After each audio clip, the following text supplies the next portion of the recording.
Great. So let's get started. I hope you had a good break. Welcome back. Hello there, everybody. My name's William Roberts. I'm Head of Health and Social Care at the Innovation Unit, and I am leading our work around Anchors and Health Anchors Learning Network, which I will talk about a bit later.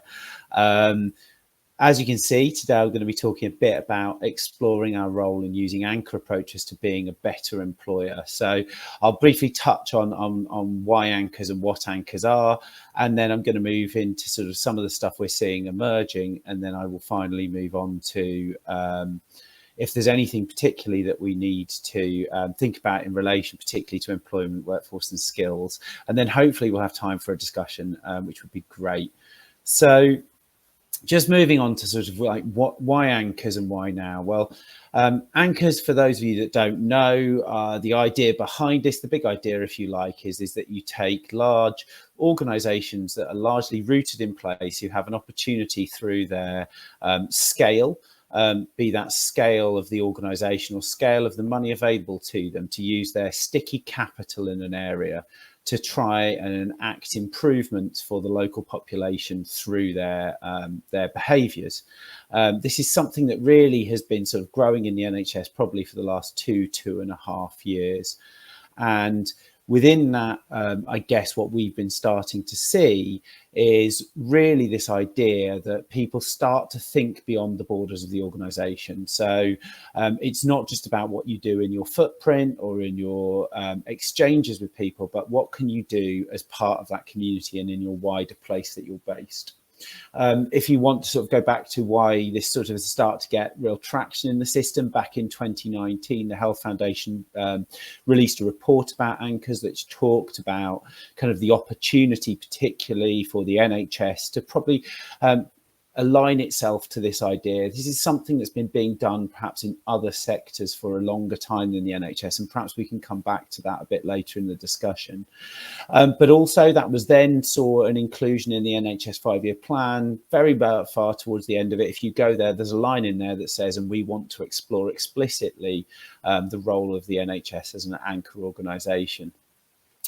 But then obviously since that 2019 report, COVID hit. And I think what's really changed is not necessarily the structural and systemic inequalities that we faced in this country. I think they've been there for an incredibly long time, and in many ways are some of the reasons why the NHS was created in the first place. But I think what COVID has done has really made that a stark reality for people and made that part of the day-to-day discourse. But the other issue, of course, is that the NHS is the largest single recipient of public money in this country, and therefore it's not just about the role of the NHS within its borders, as I said, but actually thinking about its role in economic and social recovery from the pandemic. But I think it's also worth saying that whilst I'm talking about, this growing movement and 2019, if I go back to when I was working as a clinician 25 years ago in the NHS, we were doing lots of work that was deeply embedded in their local communities. And it would be great to hear from yourselves when we get to perhaps the discussion and the Q&A about any work you're doing in this. And certainly if I think back to what I was doing 25 years ago in various organisations I worked for, we were doing work with the community. We were really thinking intentionally about how do we support people around inequality. So in some ways, this isn't entirely a new idea. So if I just move on to sort of my next slide, is when I talked about sort of anchors using their sticky capital, we're really seeing this occurring in 6 ways. Firstly, through procurement and spend. So NHS organisations really consciously thinking about how and where they spend their money, often because they're one of the biggest supply chain providers in a local area. Secondly, around workforce employment and skills, that I will come back to in some detail a bit later. But this idea of how does the NHS use its opportunity as an employer potentially to really improve the health and wealth of its population. The idea that we are in the NHS big on infrastructure and estates. We provide huge amounts of physical land as well as buildings. And so what can we use those for and how can they be an asset to the local community? The idea that reducing both the environmental impact of the NHS, but also understanding how pollution, environmental conditions can also really impact on the people coming through our door is also something that we started to see anchors thinking about. And then the last two areas in which we're really seeing this work playing out is in the idea of how does a range of anchor organisations, be that the local government, universities, big businesses and the NHS, start to come together to work together around this anchors agenda. And then finally, what's the role of the NHS in terms of community engagement and civic action? What's its civic role as well as its, if you like, mission role to improve people's health and care? And as I said before, there's lots of things that you're already doing in this space, and I'm sure people will tell me you're doing lots of this. But one of the things that's been interesting about looking at this anchor work over the last 12 months particularly is that we've started to see a growing change from just people doing these things, from particularly moving towards intentionally thinking about how they can use their anchor role in a developed and coordinated programme of work. And I'm going to touch on that with a focus on employment, skills and workforce in a moment. The second thing is we're seeing people who were doing interesting space work in lots of these spaces to start to think about how do they adopt a range of initiatives that might fit under this banner, so that instead of just doing a single initiative, they're looking to develop a compound of initiatives, if you like, that have a bigger potential impact. We're also seeing really interesting local conversations starting to emerge across a range of organisations that are anchors. So we're starting to see universities and the NHS, who perhaps were always working closely on a research agenda, starting to think, how might we work together on, say, a procurement or public estates agenda or around workforce. And then obviously for some of you, you'll be perhaps coming back to me in the Q&A and the discussion to say, well, we're already doing lots of this and we're quite expert in this, but there'll be others who are just starting out on that journey. And certainly we're seeing at the moment, there are a group of people who are doing more in this space, and there are others that are interested, but are really starting to think about how might I get started and what are the first steps I can potentially take. So I said I'd come back in a bit more detail to workforce, employment and skills, because I'm sure that's the part that you're most interested in as a group of people. So why do I think anchors and the anchor mission is particularly important for this area? Well, at its heart, the NHS is about people. It's about the people it serves, the people it employs, and its workforce.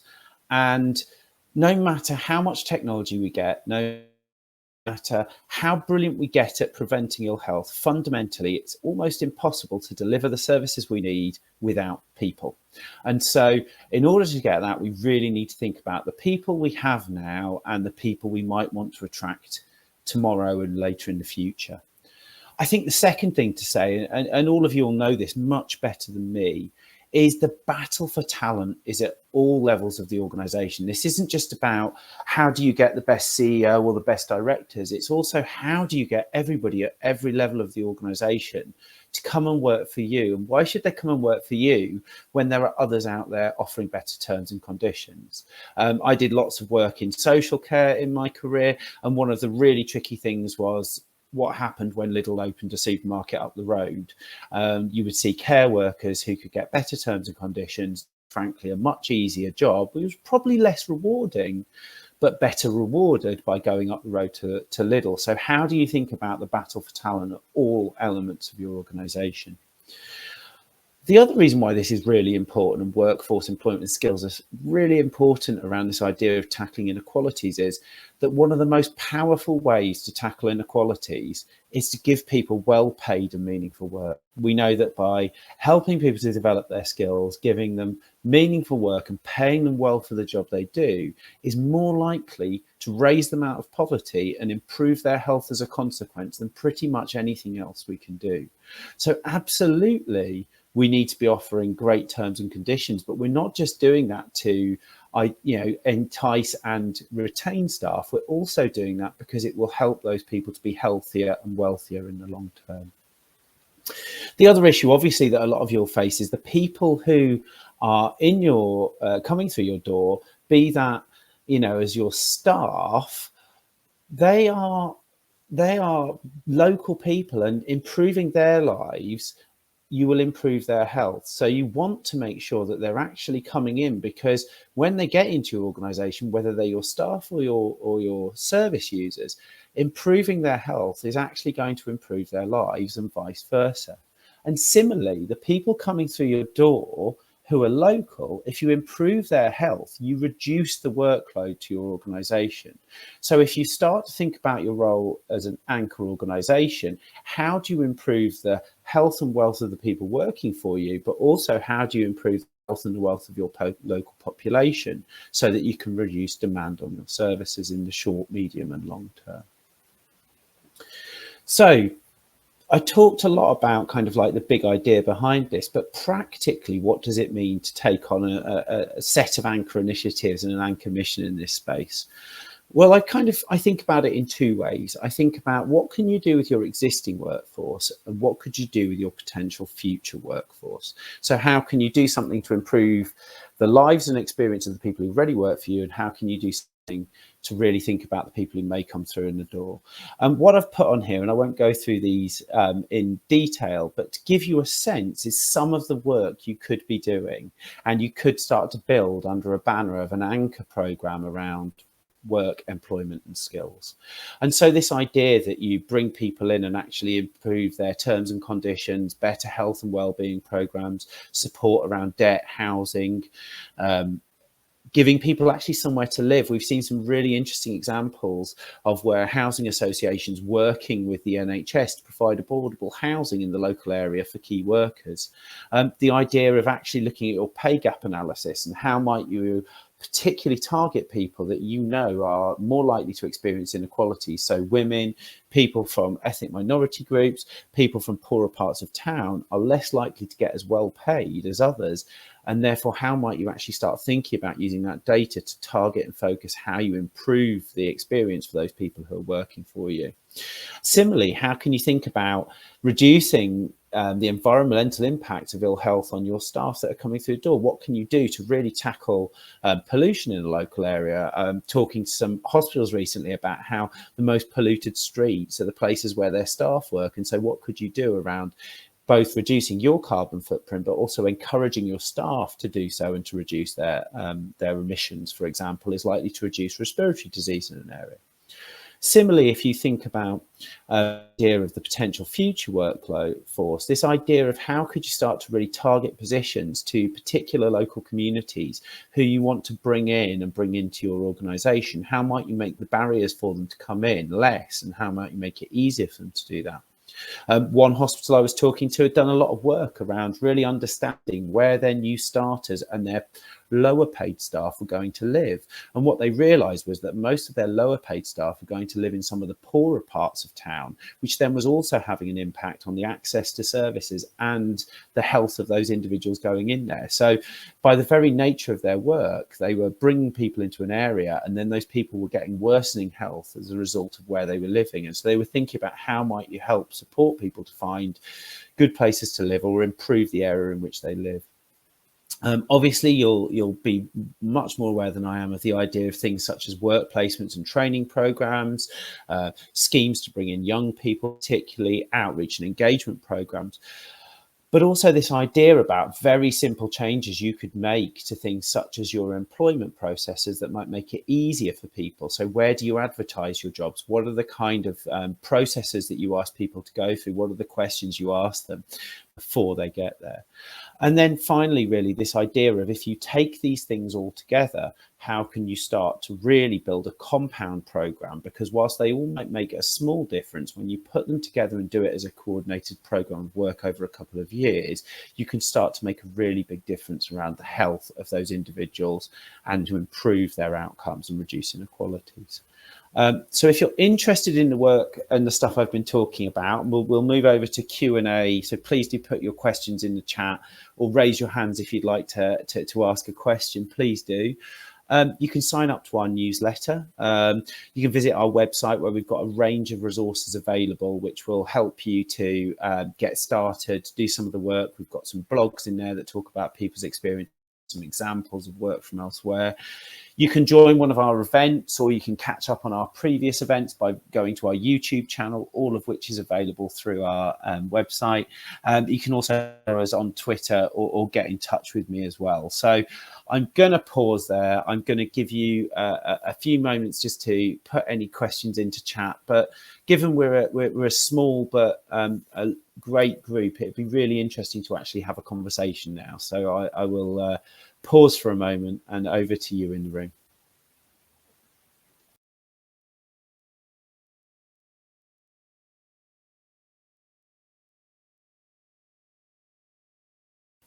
Hi, yes, Victoria. Do you want to? If we bring you on and have a hear your Well, Hi. can you hear me? Yes. Hi. This is very clever. Not done Isn't this it before. cool? Yeah. Isn't it? Hold on. I'm probably put my camera on. Oh, there you go. Thank you for that.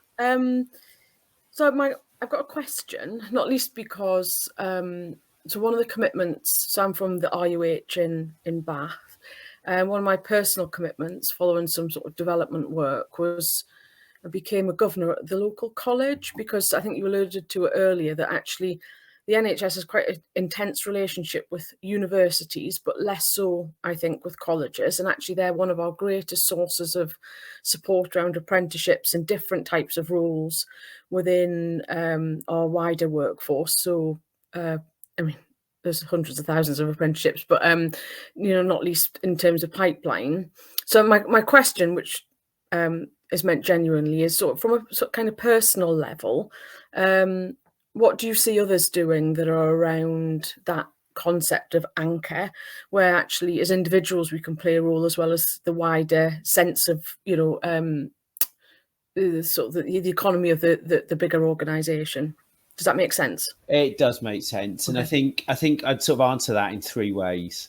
So I think the first thing is you've got to build this as a cultural piece. For me, Anchors is a cultural journey as much as it is a set of initiatives, right? It's about getting people to think how, we used to talk about how do you make every contact count, right? And it is just like that. How do you make every conversation valuable? How are you constantly thinking, whether it's, through something me walking to work rather than driving a car to reduce my own personal emissions? Or is it about me using my networks outside of school? I was having a fascinating conversation with somebody the other day about how can you work with churches and schools, because churches and schools are two places that people go to. You don't have to try and get them to come to you.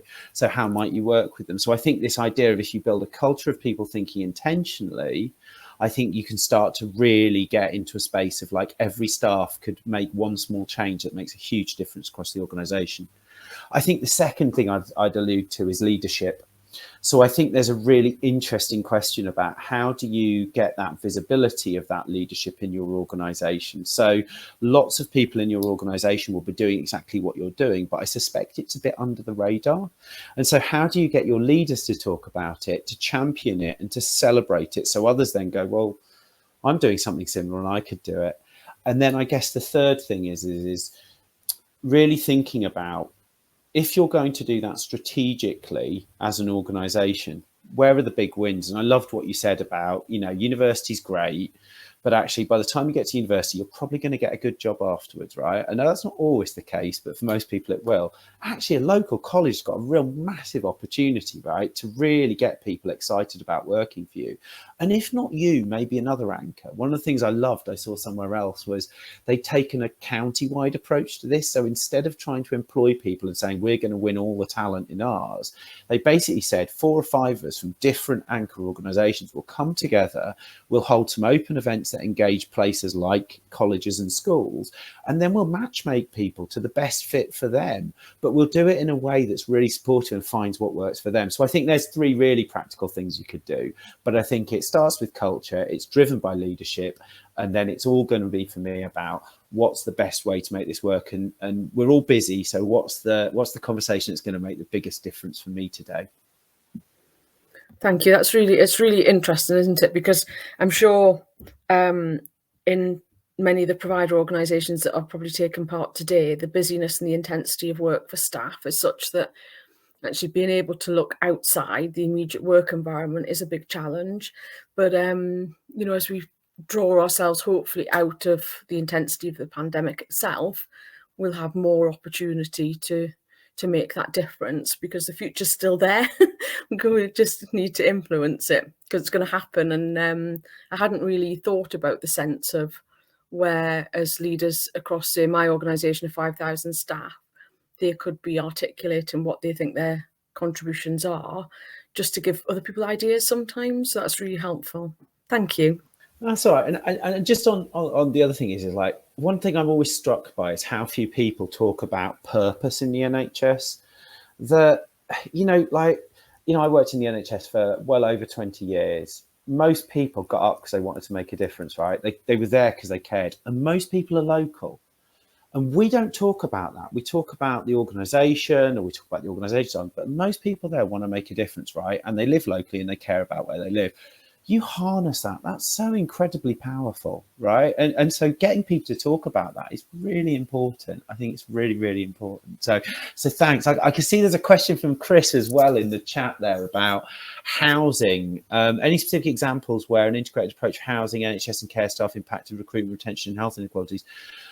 Yeah, there's quite a few examples. We've recently done a series of webinars with HACT, who are the Housing Associations Charitable Trust, and they're available. If you go to our website, you can see the link through to them where they've specifically talked about some of these initiatives. I know there was work in South London, in South West London, St George's, a number of years ago when the Mental Health Trust particularly was looking to dispose of some of its land, and they worked closely with the Housing Association to do that. I think the challenge in doing this is, and I saw a great thing last week where it may even have been in Kent, where people were offering the opportunity that if you come to work for us, we'll also find a job for your partner and your family. And I know down in Devon they've done similar work where they were looking to say people don't just move here, they relocate here. So how do we find jobs across the public realm for you and your family members? And I think the challenge with housing associations, I sit on 2 housing association boards, is they really struggle to understand how best to engage with the NHS and the conversations to have. So I think there are some examples of where you can start to think about doing that. I think what you've got to think about is like, who do you need to be in that housing? And then also, who are the people that are housed in there? So it's not just about saying we're going to give these places in a housing association to somebody who works for the NHS, say. It could also be thinking there might be a potential workforce working in there as well. But there are some good examples, I think, across the country where that's been done. And I think what's interesting is it's about trying to match up kind of what problems you face in your local area. So if you have a housing shortage locally, which most people do, how do you build affordable housing in the local area, and how do you engage with the housing association to think about the criteria in which they then use to put people into those housing? So yeah, I think there's some really good examples around that out there, and I'd push you to watch the videos on our website from HACT, but also they have some great resources available at the Housing Association's Charitable Trust. So I'd push you to go there. I can see there's a couple more of you in there. I don't know if there's any other questions or people would like to. That is indeed HACT. Yeah, good spot there, Chris. Thanks for sharing that in the chat. I don't know if there's anybody else who'd like to come in or perhaps give us an example of some of the work they're doing in this space. You can either do that through the Q&A, or if you'd like to come on like Victoria did and raise your hand, please do. There's lots I think we could probably pick up and talk about over the next sort of 10-15 minutes or so.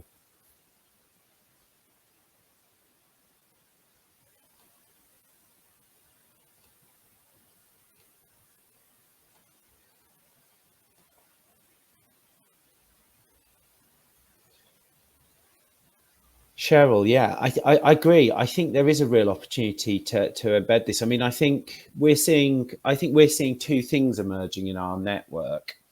We're seeing sort of, if you like, some really practical examples, and we're also seeing this concept around how do you really build this into sort of leadership roles.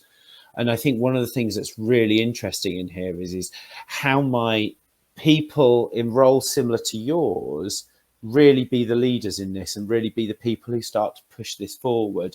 One of the things that's been interesting about, I talked about those 6 different ways in which you can do it, is how many people start with employment or workforce as they're sort of into this world, because it's really tangible. It speaks very much to the current challenges that we face and some of the solutions we need to find.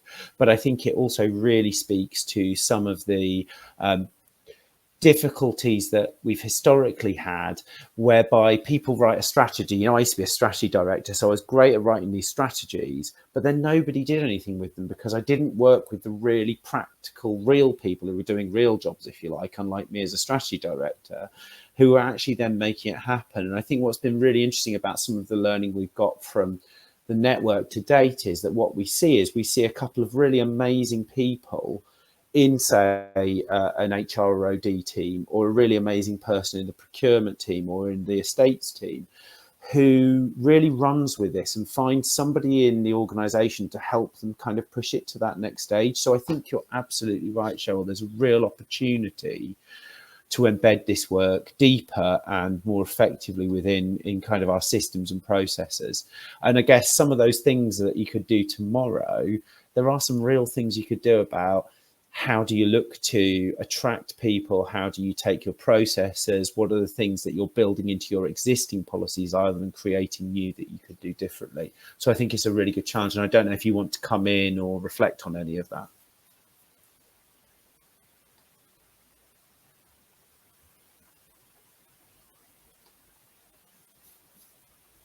Yeah, I completely agree with the piece there about how you push this through the organization. One of the things that we've been challenging ourselves on with our thinking around this is it's all good and well if your chief exec gets really excited about it, or it's really good and well if there's one person in the organization who's absolutely into this, but we've got to now try and get this to be the cultural way of working. And so every time you do something, you think, is there an opportunity to do something around anchors in this? So if you raise your hand, Cheryl, in the bit that says raise hand, yeah, brilliant. I think we can bring you in. You can have a chat.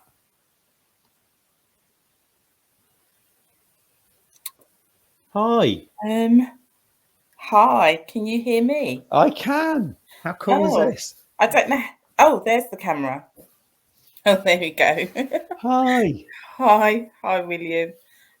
Really nice to hear what you've got to say around the Anchor Institutes. I completely agree that this is the way forward, and I think it also taps into the social consciousness of our leaders, our staff, and also, just as you say, starting to think about the future workforce as well.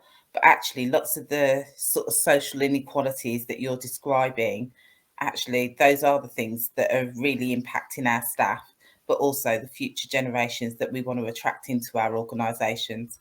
And so I think to allow people to tap into that social consciousness and to actually really start to take action and for it to be valued within the workforce itself, I think is a really important piece, and is also part of how we start to break down some of the barriers to social inequality that we see across our workforce and society as a whole. So yeah, I'm definitely for it. I just think it's just more about thinking about how do we get leaders within our organisations, and I'm just thinking about HR, because particularly, obviously, as a HR leader myself, but also just thinking about the fact that they are they're positioned within the organisation to support a culture that can embed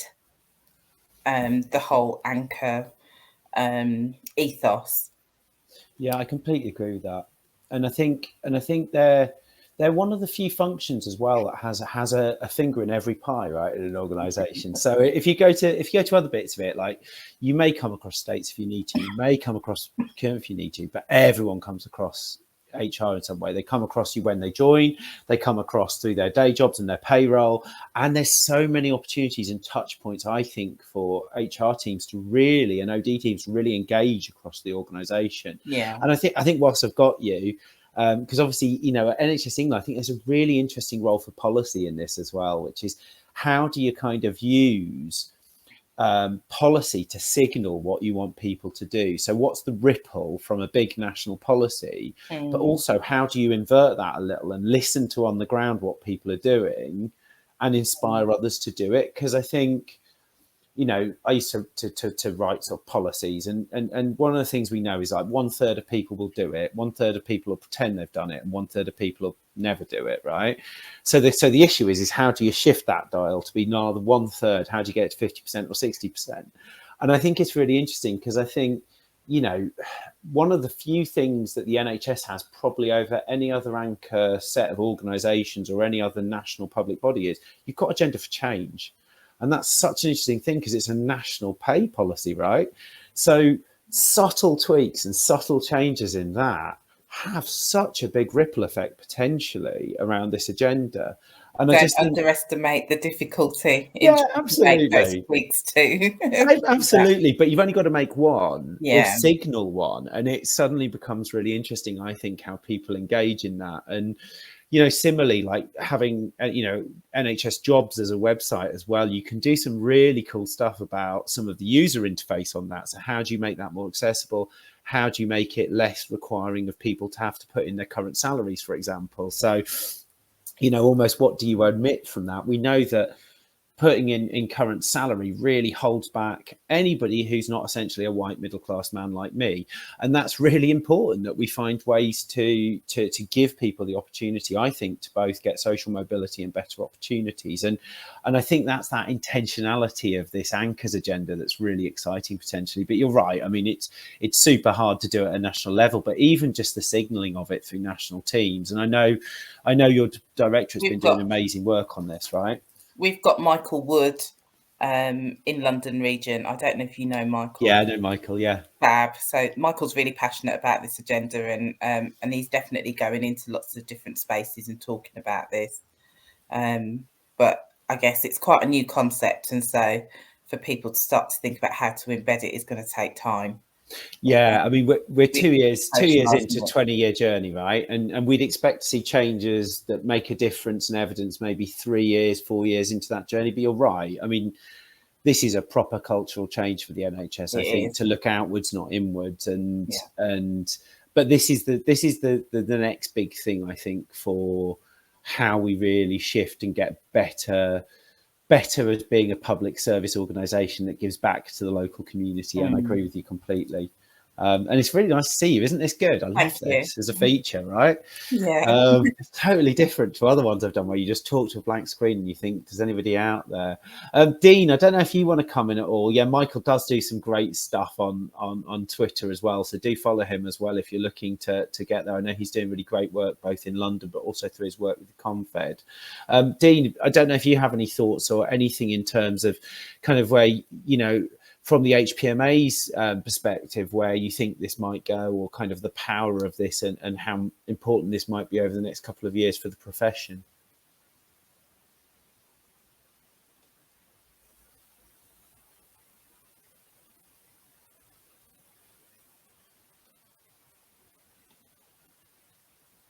That's okay, Dean. There should be a raised hand function. If not, are we able to bring Dean in without him raising his hand, or does he have to do that? Ellie, am I able to do that?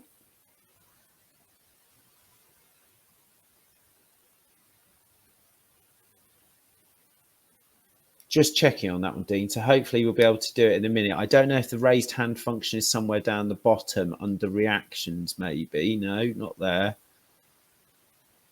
But I'll give you a moment. And then we've got probably about 5-6 more minutes. So if you've got any more questions, do bring them in. Dean, hi there. There you are. Hi.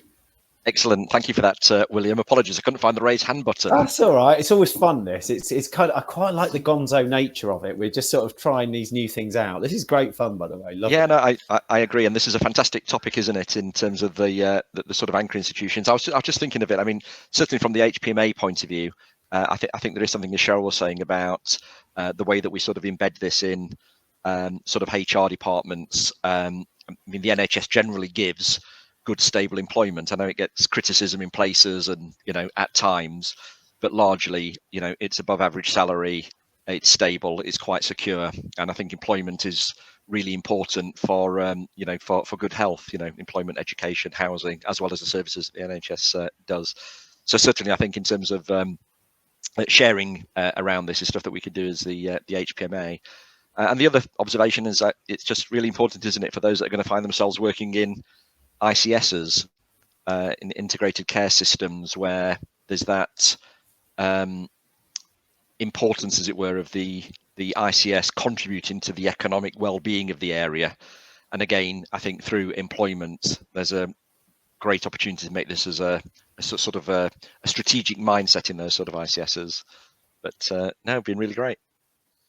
Yeah, I think that's I think the ICS is a really interesting question, isn't it? Because it offers you an interesting scale to do some of these things. And I often think, like if you're, I've worked for lots of organizations where you maybe, you join something like, say, Kickstart as an example, and you maybe take on 5 people, and that's great for those 5 people, but it's just scratching the surface. But if you put that across an ICS, you could be doing thousands, right? You could be looking at thousands of people potentially coming into work, and you can start to think about the opportunities for them. And you're right, the NHS is a great employer. And I think the challenge is how do you make it a great employer at every single level? Yeah. There's some interesting stuff where people have looked at insourcing, for example, and, whilst it costs money and it's not going to save you any money, the sort of, do you get better retention? Do you get better sickness rates? And there's some interesting stuff I think will emerge over the next couple of years with people who've done that. I think there's some exciting stuff out there, though. Yeah, no, I agree. And one of the sorts of things that you get in that sort of system working is that colleges and schools tend to think of NHS jobs as health and care. So certainly when people have gone in to do careers things, it's often brought about by health and care jobs. But often the NHS in any local area is probably the largest employer of accountancy staff, HR staff, administrative staff. Yeah. So all those corporate functions. And when you start saying the NHS is the biggest employer of sort of IT and help desk staff, it kind of opens up a whole new world of opportunities for kids in local schools to get in through sorts of apprenticeships into employment as well. So and using that sort of anchor approach to it as something that will endure and will always be there. It's not a shop that's going to be opening that may or may not succeed. There's something sort of enduring about the NHS, I think, in that, and social care sector as well. I think we can do that. Yeah, I agree. And I mean, I love your thinking there of how do you make, how do you sell it almost as it's not about healthcare. It's like, you love IT, we're the biggest IT. If you're an account, we're the biggest accountants. Yeah. That's really exciting. That's mind blowing stuff, isn't it? And I think that stuff gets exciting. And then you start to think like, you could really start to attract a whole new range of people into that. So I love that. I've got Jackie who's come in with a question about Wales, saying it's new to you, but you have awareness, not something in Wales. Really interesting that. So my take on that is I think Wales are ahead of the game on this. They don't call it anchors, and I think that's one of the really interesting questions. In Wales, they've had a lot more around the Future Generations Act, around shop local, around the Welsh pound, around place-based transformation. And I think fundamentally anchors at its heart is a place-based transformation. So I think there's a lot in Wales actually that you are doing. And just so you're aware, the Health Anchors Learning Network, because it's supported by Health Foundation, is a 4 nations network. So we do have some Welsh participants, but not many. So if you'd like to sign up and join in and tell your friends, please do, because I think Wales has got some really exciting stuff in there. And I think one of the things that England can really learn is from the 4 nations. We can learn a lot about integration from Scotland because it's been integrated well for the last however many years, 30 years or so. I think we can learn a lot about the work Wales have done about how do you promote Welsh business, how do you build careers in Wales, because they were facing a lot of these challenges earlier than England. So I think, Jackie, those there. And I don't know, Dean, if you have any experience of sort of the other nations. Yeah, limited sort of experience of the, I suppose, the architecture that sort of goes round the sorts of systems. But we do get lots of examples of good practice shared by, systems in Scotland, Northern Ireland, Wales, particularly our sort of rewards evenings and things. So that sort of sharing about things happens in different systems is an opportunity there. And just encourage people on this call to, as they're thinking this through in terms of anchor institutions or however they may so be defined, in your particular area, it's there, isn't it? You can sort of see the concept of, this sort of enduring, part of the community that people want to be, sort of part of and through there. So it'd be great to get people putting stuff in for some recognition and some of those awards that we do as well. It'd be great, wouldn't it? And I think, Jackie, your point about the language at Foxtons is really interesting. So one of the things we have been talking about is how to explain to people what this is in a way that is really accessible, because the challenge of it not being a jargon, but also not being a zeitgeisty thing. You know, like a change like this will take a minimum of 5, probably closer to 10 to 20 years to really show the long-term benefits. And that's hard in the current context, but actually we have to stop jumping from, you know, sexy initiative to sexy initiative and deciding that that thing didn't work. You know, 25 years ago, we knew we could have done more around bringing people into the NHS and apprenticeships and pathways to work. And we kind of lost that at some point because there were other priorities. And I think that piece around how do we understand that, but also how might we learn, Jackie, from organisations who've been doing this longer.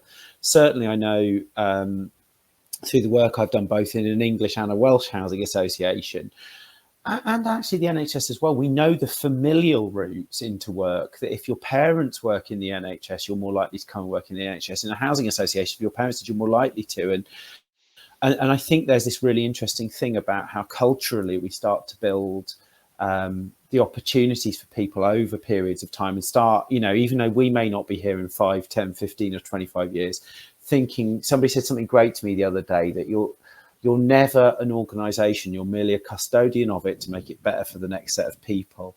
And I think that for me is what this Anchors agenda is all about, is how do you as a custodian build a better organisation for 5, 10, 15 years time, so that when you go, and none of us are irreplaceable and we'll all go eventually, how do you really make that difference during your time?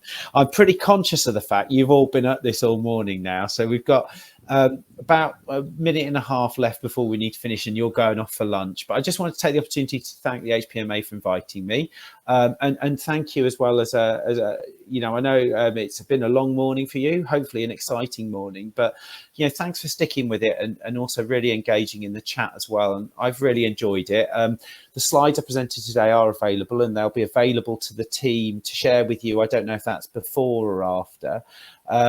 You know how to get hold of me. You can follow me on Twitter. My details were on earlier. You can also join up and sign up to our network at www.haln.org.uk.